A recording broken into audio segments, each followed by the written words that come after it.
Ya, yang pertama, beberapa hari lalu sebagai pimpinan DPRK Banda Aceh, saya mendapatkan laporan dari masyarakat Kampung Keramat bahwa ada warga kita yang sedang mengalami sakit.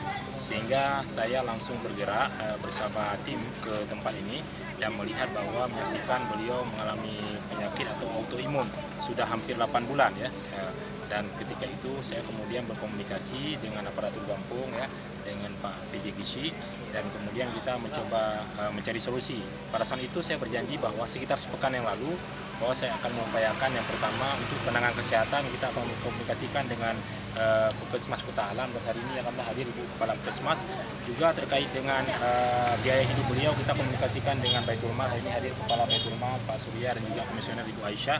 Dan saya juga berjanji bahwa kita lihat kondisi rumahnya kurang layak, sehingga saya juga sudah komunikasikan dengan Dinas Perkim Kota Banda Aceh. Insya Allah mudah-mudahan bisa kita bantu pada tahun ini. Nah itu yang pertama.